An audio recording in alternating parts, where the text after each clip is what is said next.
नोंगौ Cctoaनि बानजायनाय गुवाहाटीयाव जे सनापुर मिनि स्टेडियाम बे समाव मोनसे Cctoaनि बानजायनायाव गोख्रों भाबै मोनसे सोमावसारनाय हाबाफारि लादों थारैनो मख'नांगोन बे समाव मोनद' हारिनो बे समाव एसटि होनायखौ लानाय एबा होनो थाखाय सिगांनायखौ लानानै बे समाव Cctoaनि बानजायनायाव गोख्रों भाबै मोनसे सोमावसारनाय हाबाफारि दिनै लानाय जादों बे समाव दुलाराय बर' फरायसा आफादनि आफादगिरि बिथां दङ मोनथिनो थाखाय नाजागोन जिहेतु नोंथांमोना जे Cctoaनि बानजायनो मोनसे गिदिरथार हाबाफारि लादों थांखिया मा Coordination Committee of Tribal Organization of Assam Cctoa जेराव ट्राइबेल संघ आरो गासै 14टा आसामनि जिखिनि ट्राइबेलनि अर्गानाइजेशनसफोर दङ जातीय आफाद आरो फरायसा आफाद जोङो ज' खौसेयैनो लोगो नांनानै दिनै मोनद' हारिया जे एसटि दाबिदों आरो बे एसटि दाबिनायखौ लानानै आसाम सरकारा फैबाय थानाय 25 नभेम्बराव बिथांमोनखौ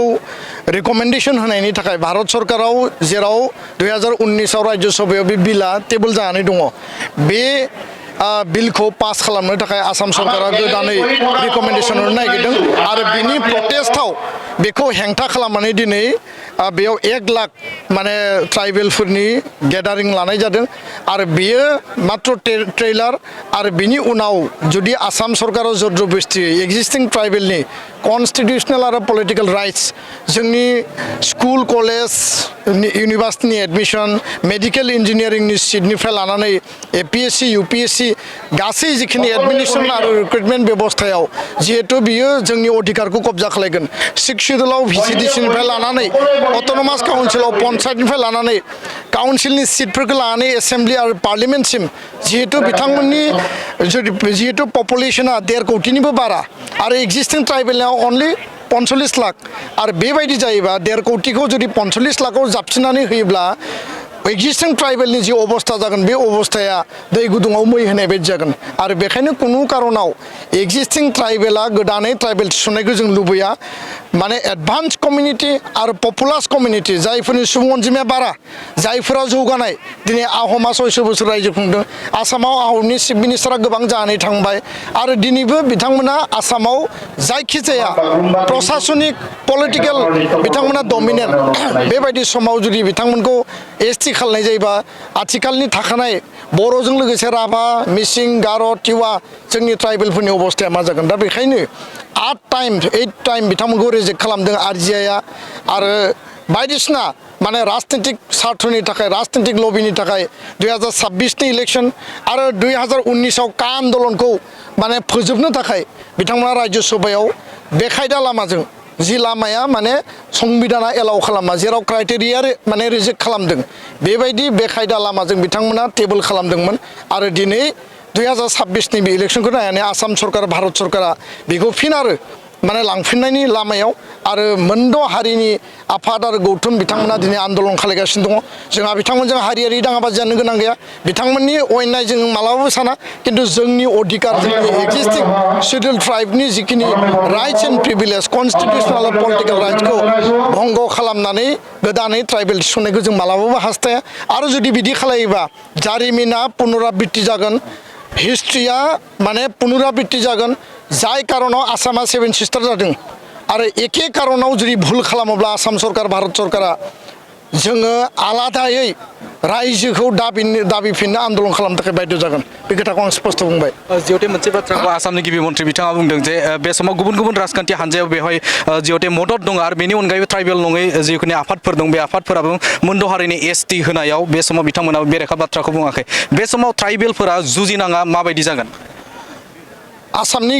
गासै जिखिनि पलिटिकेल पार्टिसफोर दङ नेसनेलानो जा रिजनेल पार्टियानो जा आरो आसामाव थानाय ट्राइबेल आफादफोरनि बादै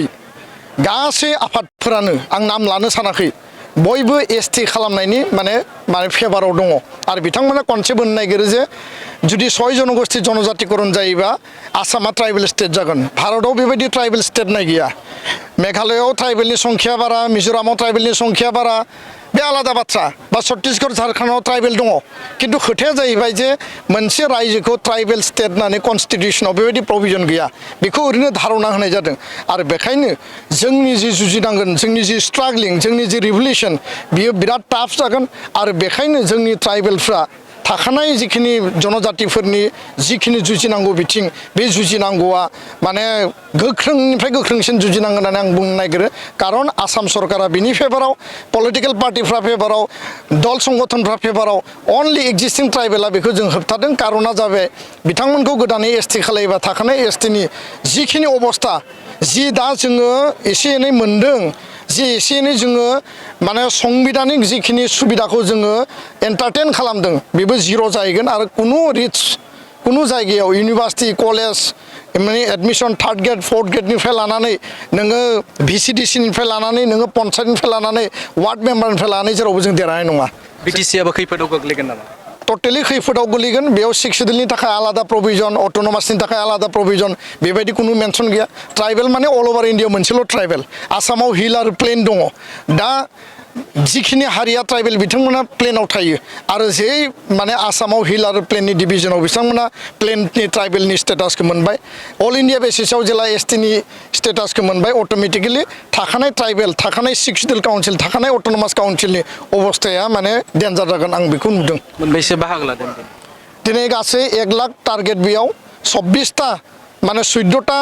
जातिनि 26टा आफादनि गासैबो Cctoaनि अर्गानाइजेसना बेयाव बाहागो लादों गोजोन्थों नंगौ बिथाङानो जादोंमोन दुलाराय बर' फरायसा आफादनि आफादगिरि नोंथांमोना नुनो मोन्दों जे लोब लोब गुबुन गुबुन जायगानिफ्राय गासै मोन 14टा देश ट्राइबेलनि जे दैदेनगिरि बिथांमोना बाहागो लादों एबा रायजो राजाफोरा बाहागो लादों आरो गासै 24टा जिहते आफादफोरा बे समाव गुबुन गुबुन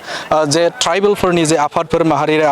आफादफोराव बाहागो लानायखौ बे समाव नुनो मोन्दों बे समाव गोबां रायजो राजाफोरानो दोलै नोगोरै बाहागो लादों आरो मोन द' हारिनि जिखिनि एसटि जुदि होयोब्ला बेवहाय थाखानाय जे एसटिफोर बे एसटिफोरा जोबोदनो खैफोद गोनां जागोन बाथ्राखौ फोरमायथिदों दुलाराय बर' फरायसा आफादनि आफादगिरि बिथां दिपेन बर' बिथाङा थारैनो मख'नांगोन जे बे समाव आसाम सोरखारनिफ्राय लानानै बे समाव गुबुन गुबुन राजखान्थि हान्जाफोर बे राजखान्थि हान्जाफोराबो जे मोन द' हारिनि एसटि होनायाव बे समाव फेभाराव आरो बेनि अनगायैबो ट्राइबेल नङै जे आफादफोर जाय ट्राइबेल नङै आफादफोर ट्राइबेलनि अनगायै बिथांमोनाबो बे समाव मदद होनायखौ नुनो मोन्दों आरो बिथां दुलाराय बर' फरायसा आफादनि आफादगिरि बिथां दिपेन बर' बिथाङा बुंथिदों रोखा बाथ्राखौ बुंथिदों जे बे समाव ट्राइबेलनो जुदि होयोब्ला बा बे समाव मोनद' हारिनो जुदि ट्राइबेल होयोब्ला थाखानाय जे ट्राइबेल बे ट्राइबेला जोबोदनो खैफोद गोनां जागोन बाथ्राखौ फोरमायथिदों बिथां दिपेन बर' बे समाव नोंथांमोननो गुवाहाटी सनापुरनिफ्राय नैबे खौरांखौ दिन्थिबाय गोजोन्थों